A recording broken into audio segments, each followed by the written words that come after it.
이제 오늘 함께 나눌 말씀의 제목은 이사야서의 결론은 총 66장으로 되어 있는 이 참 두꺼운 많은 분량의 그러나 너무나 중요한 이 말씀의 결론이 뭘까요? 결론이 뭘까요?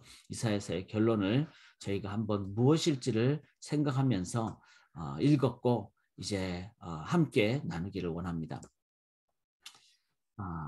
결론 중의 결론은 하나님의 말씀은 반드시 성취된다는 것입니다. 이 부분을 우리가 꼭 가슴에 새기기를 원한다. 목회자가 그냥 편하게 쉽게 매일 반복되게 하는 말이 아니라 이사야 1장부터 우리가 쭉 이렇게 왔을 때 하나님의 말씀이 왜 이렇게 하나님이 길게 말씀했을까? 또 미리 말씀했을까? 이사야 선지자는 남쪽 유다가 바벨론으로의 멸망되기 약 100년 혹은 150여 년 전에 말씀하신 것입니다.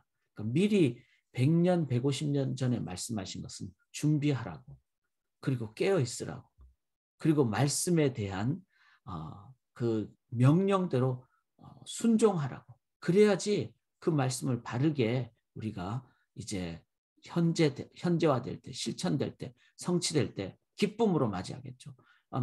부모님 말씀도 안 듣다가 그 일이 성취되면은 불순종자가 되면은 청개구리처럼 비만 오면은 그냥 우는 개구리처럼 그렇게 되지 않아야 되겠죠.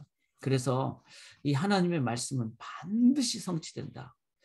제가 왜 반드시 성취에 강조를 두는가 하면은 우리 각자가 이 말씀에 대한 진정성 있는 자세를 가지실 때, 제가 하는 말이 그냥 뭐 어떤 산 인간의 말이 아니라 반드시 성취되는 하나님의 말씀이라는 것에 대한 그런 이해와 깨달음과 확신이 있는 사람들은 이 성경을 어떻게 대할까요?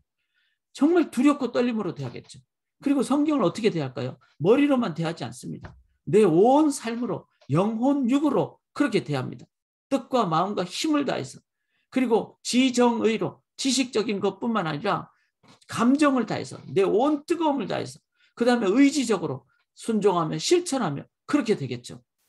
말씀을 그냥 대충 이해한 사람은 대충 삽니다. 말씀이 반드시 성취된다는 진지한 자세, 확신을 가진 사람은 말씀에 대해서 가장 바른 자세로, 가장 강력한 자세로, 그리고 가장 진지한 자세로 그렇게 대하게 됩니다. 제가 오늘 여러 결론을 함께 나눌 수도 있습니다.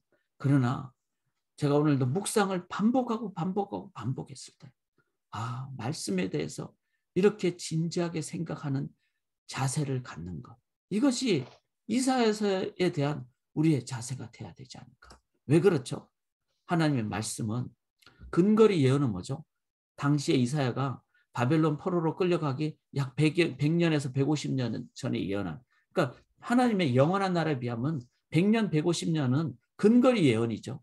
가까운 예언이라는 거예요. 그리고 그 예언은 어떻게 됩니까? 예수 그리스도의 초림을 대해서, 초림을 통해서 반드시 성취됩니다. 반드시. 그리고 그 초림을 통한 후에 말씀을 가진 우리들, 뭐 이사야 시대로 얘기한다면은 거의 한 지금부터 2500년 전, 2700년 전에 우리들이죠. 2700년 후인 우리들이죠. 원거리, 먼 거리. 그리고 그 예언은 어떻게 됩니까? 먼 거리뿐만 아니라 확대되죠. 오늘 본문에 나오는 모든 민족, 열방으로, 모든 언어와 모든 사상에게까지 확대되는, 그래서 원거리 예언이 됩니다. 그리고 그 모든 자들에게, 모든 세대에게 이제 완전한 성취, 뭐죠? 재림을 통한 완전한 성취가 이루어진다. 그러면 이거 예언은, 하나님의 예언의 말씀은 반복되죠. 모든 시대죠. 모든 사람에게죠. 그 다음에 초림을 통해서 성취가 된다는 그것을 보여주죠. 그 다음에 이제 마지막 남은 재림을 통한 완전한 성취가 이루어지는 것을 우리가 보는데, 실은 이게 결론이 아니에요. 한번 무엇이 이 목회자가 말하는 결론일까 한번 생각하시면서, 자, 중요한 것은 이렇게 반복되고 여러 사람에게 또 여러 시대에 그리고 완전히 성취된다는 것을 우리가 함께 이해하시고 함께 나눴다면 우리에 대한 말씀에 대한 자세는 뭐죠? 진지함입니다.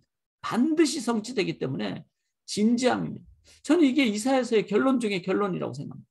우리가 말씀을 대충 대하고 그렇게 될 때 나중에 후회할 날이 옵니다.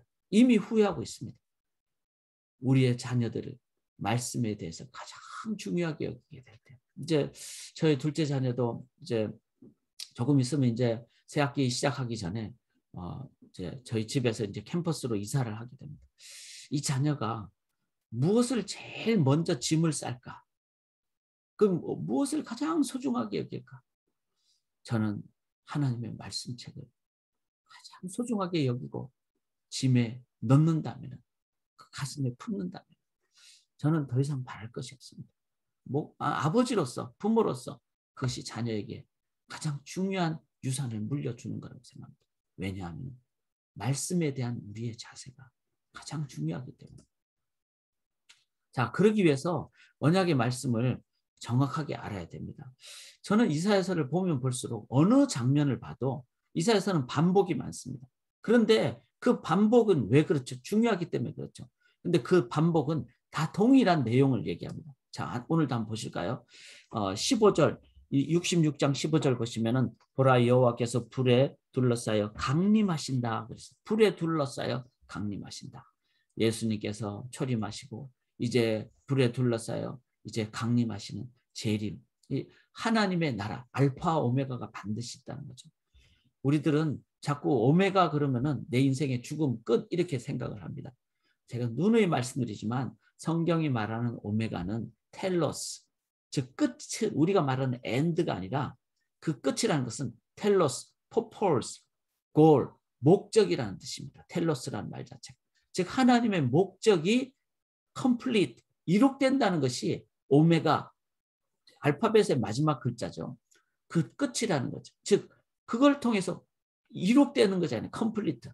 알파벳이 다 모였을 때 이제 글이 되고 그것은 이룩된다는 것을 얘기하죠.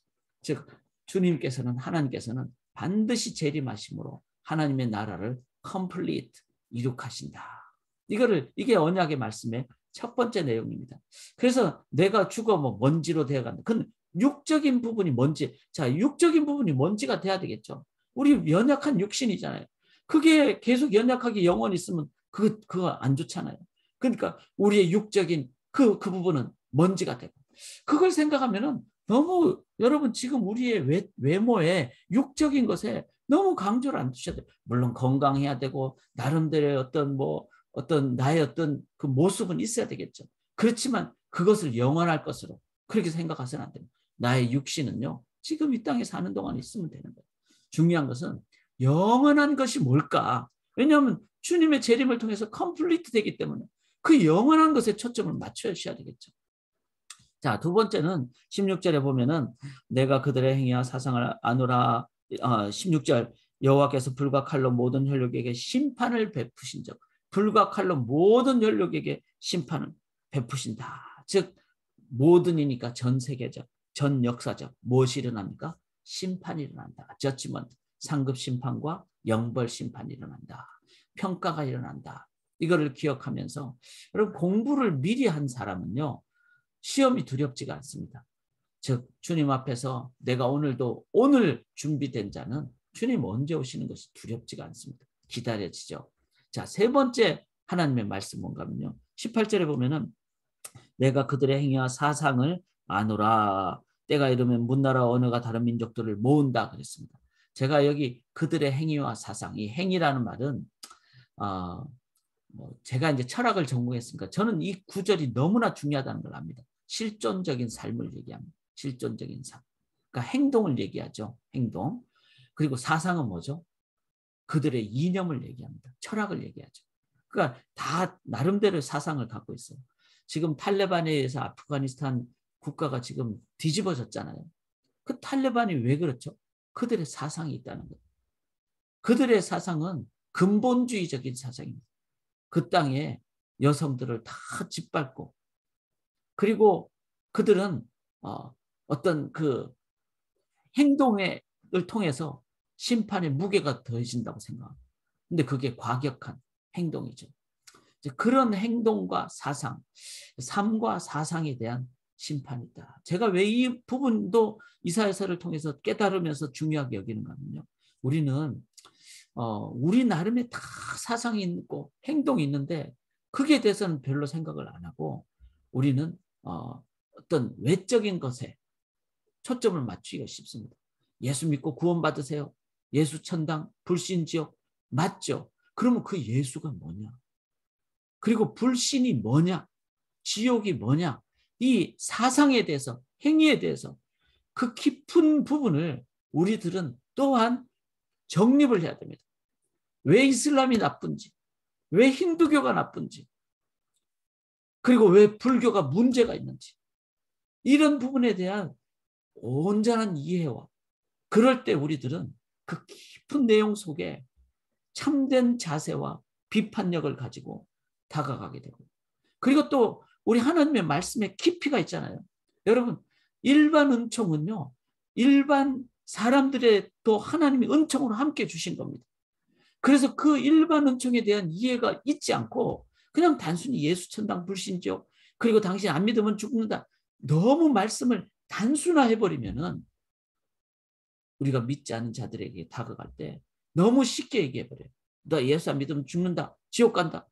이렇게만 얘기해버리면은 그들 속에 있는 깊은 행위와 사상에 대한 이해가 없으면 전도에 깊이가 있지 않고 대화가 있지 않고 오해와 불신만 있게 됩니다.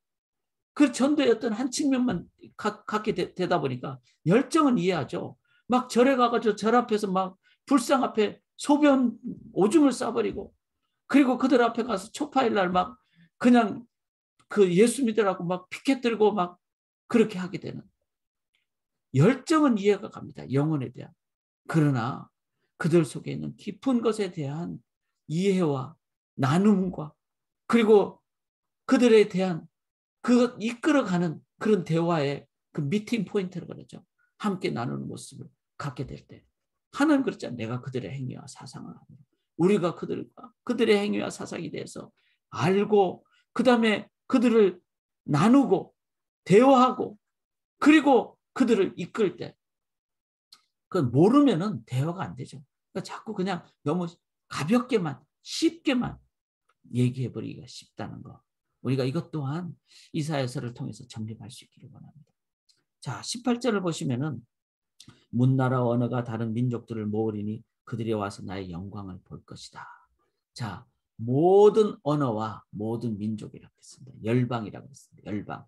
그래서 우리가 오늘도 아프가니스탄 위해서 기도해야 되고 헤이티 위해서도 기도해야 되고 중국 위해서도 기도해야 되고 또 우리가 이 미국 땅에 살면서 어떤 민족의 사람들인지 볼 때마다 우리가 그들을 향하여 마음문을 열고 다가가야 됩니다. 우리가 미국에 살면서 한국 사람들이 에트노센트릭하다 그러죠. 그게 뭔가 하면 너무 배타적이에요. 한국 사람들이. 에트노센트릭이란 말은 우리 민족만 자꾸 생각한다. 그래서 저는 요즘 제 사역에 한 뭐 크게 얘기하면 뭐 5분의 1은 더 넘는 것 같아요. 5분의 2까지도. 저는 미국 사람들을 많이 만나고 그 다음에 교단이 미국 교단이잖아요. 미국 사람들이 주축이 되고 그 다음에 애나버의 어떤 그 커뮤니티로 자꾸 들어가려고 하고 왜 그렇습니까? 자꾸 에이시안 헤이트 크라임 그냥 아시안 증오죄를 우리가 막 두려워만 할 것이 아니라 하나님은 모든 민족에게 다가가서 하나님의 영광을 전파하라 그러는데 막 우리 한국 사람끼리만 모였으면 안 되죠. 저희 교회가 자꾸 2세들을 많이 강조하는 이유는 2세들은 뭐 한국 민족, 다른 민족 그렇게 뭐 문턱이 높지 않습니다. 친구들은 미국 친구들도 많고 뭐 다른 민족 친구들도 많습니다. 2세들을 통해서 열방으로 나가는 그 일을 행해야 된다는 것이죠. 자, 19절에도 보면 그들이 나의 영광을 문나라에 전파하리니. 자, 그들은 누굴까요? 하나님의 복음을 받은 열방의 사람들이에요. 그 열방의 사람들이 또 다른 열방의 사람들에게 전파한다는 거예요. 우리식으로 얘기하면 2세들이 이제 다른 민족 사람들에게 전파하는. 그런데 1세와 2세 사이에 복음이 딱 끊어지면 어떻게 하겠어요? 전파를 못하는 것이 되겠죠. 그래서 열방이 열방에게 전파한다. 이것 또한 너무나 중요한 이사야서의 결론입니다. 6번째 보면요. 22절 여러분의 성경 한번 봐보세요. 내가 지을 새 하늘과 새 땅이 내 앞에 항상 있는 것 같이. 이게 너무 중요한 말씀이에요. 내가 지으리니까 미래적이잖아요. 그 새 하늘과 새 땅, 우리가 그렇게 가기를 원하는 새 하늘과 새 땅에 새 몸으로 들어가게 됩니다. 그런데 누구 앞에? 내 앞에, 하나님 앞에 항상 있습니다. 하나님은 시간을 초월한 분이잖아요. 이미 하나님의 나라는 어떻죠? 현 존재라 그럽니다. 현 존재. 이 철학적으로 현 존재라는 말은 한계가 있는 하이데거의 표현이에요.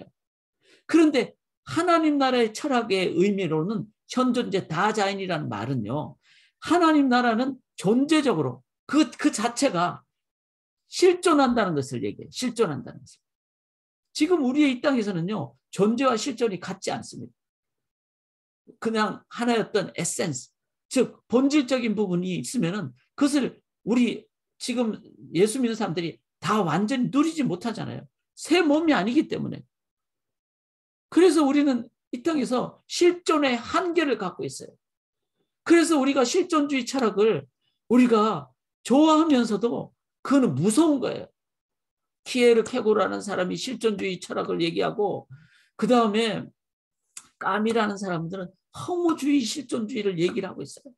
그러니까 실존이라는 것은 인간의 실존을 막 존중하기 때문에 좋은 것 같죠. 그게는 한계가 있다는 거예요. 그런데 이 이사야 66장 22절은요. 철학자들에게는 너무나 중요한 책입니다. 그 본질이 하나님 앞에서는 실존하는 거예요. 영원하게. 그게 바로 진정한 존재라는 겁니다. 너무 어려운 말이지만 여러분 이 말의 핵심은 뭡니까? 하나님께는 하나님 나라가 지금 이미 있다는 것을 얘기해요. 이미 있다는 것. 그러면은 하나님을 믿는 우리들에게는 무엇을 통해서 있게 될까요? 자, 23절은 이사야의 결론 중의 결론이에요. 다 같이 읽읍시다. 여호와가 말하노라 매월 초하루와 매 안식일에 모든 연육이 내 앞에 나와 예배하리라. 여러분 이 영원한 하나님 나라 존재와 본질과 실존이 동일한 이 영원한 하나님 나라를 그 하나님 나라를 이 땅에 우리가 현재적으로 체험하는 게 뭐죠?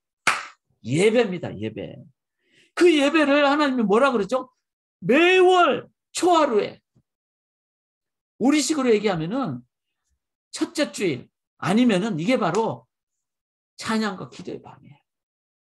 찬양과 기도의 밤은 바로 매월 영원한 하나님 나라를 우리가 현재적으로 누리는 그래서 찬양하는 거예요.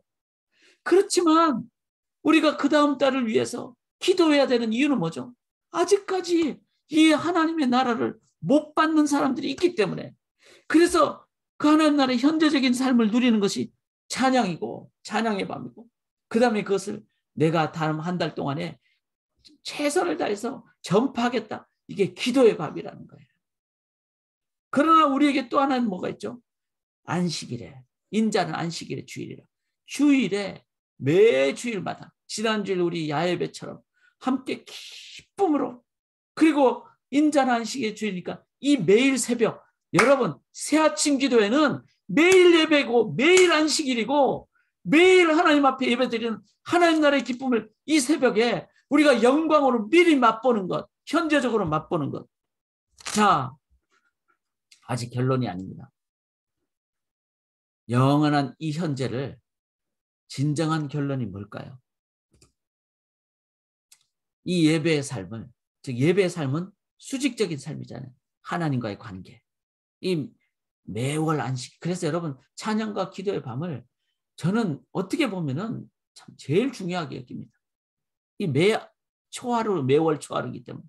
그 다음에 마지막으로 24절 다 같이 읽읍시다. 그들이 나가서 내게 패역한 자들의 시체들을 볼 것이라.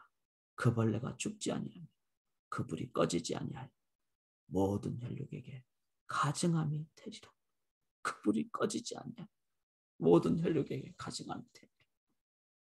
이 영원한 하나님 나라의 이 1번부터 7번까지의 이 무섭고도 광대한 하나님 나라의 이 모습을 누리지 못하는 자가 있다는 거죠.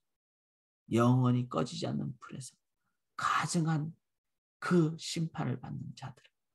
이 아직 그날이 오지 않았잖아요.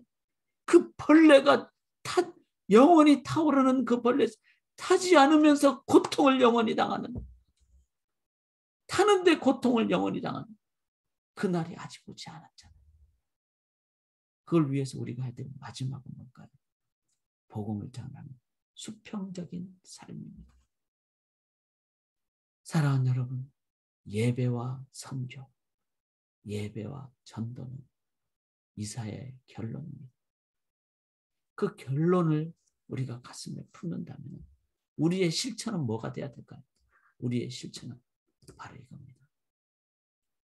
그 영원한 하나님 나라의 새하늘과 새 땅은 하나님께는 계시니까 예배를 통하여 오늘도 예배자의 삶을 매 순간 산제사의 삶을 살면요, 현재 오늘 지금 매 순간 지금 우리는 그 하늘나라의 삶을 지금 누리게 됩니다. 또 하나의 결론은 뭐죠? 현재 오늘 지금 오늘이 가기 전에 선교, 영원한 그 영혼을 하나님 앞에서 같이 뵙도록 우리가 오늘도 선교로 살아가야 됩니다. 이 말씀을 꼭 기억하면서 저는 지난 야외예배 때 우리가 1년 6개월 만에 처음으로 뵌 분들이 많잖아요. 다들 얼마나 반가웠습니까? 그때 제가 깨달은 것이 있습니다. 이렇게 1년 6개월 만에 봐도 이렇게 반갑고 그런데 주님 다시 오실 때 그 앞에 다 만날 텐데 그때 얼마나 반가울까. 두 번째는 이렇게 찾아봤는데 못 오신 분들 있었잖아요. 12살 이하의 자녀들을 둔 우리 부모님들은 아직까지도 우리가 자녀들을 위해서 조심돼야 됩니다. 그런데 주님 앞에서는 그날에 이래 찾아봤는데 내가 안 사람 중에 못 온다면 우리가 해야 될 거는 뭘까요? 복음 전가리예요. 목숨 걸고 그거를 내일로 미루지 마시고 여러분 다이어트는 내일부터 하시고 전도는 오늘 현재 지금 매 순간 전도는 미뤄서는 안 됩니다. 이걸 위해서 제가 이 찬송을 부르자고 하는 거예요. 언제나 어디나 지금 함께 계시는 성령이 계시네. 할렐루야 함께 하시네. 좁은 길을 걸읍시다. 좁은 길을 걸으며 밤낮 기뻐하는 것 주의 영이 함께 함이라. 야외배를 기억하시면서 주의 앞에 서를 그날을 기억하시기 바랍니다. 이제는 우리 구주 예수 그리스도의 십자가의 은혜와 하나님 아버지의 독생자를 주신 사랑하신 것, 언제나 어디나 영원토록 함께 하시는 성령님의 동행하심, 이제 매일 매 순간 현재적인 예배자의 삶을 살고 그리고 내가 만나는 모든 영혼, 생각해 하시는 모든 영혼을 위하여 목숨 걸고 최선 다하여 선교, 복음 전가하기로 다짐하는 주의 백성들의 삶과 각 가정과 자녀들과 그리고 우리 하늘이 청년들과 그리고 하늘이 청년들이 이룩할 미래의 삶과 사역과 가정들 위해 지금부터 영원토록 함께 있을지어다. 아멘.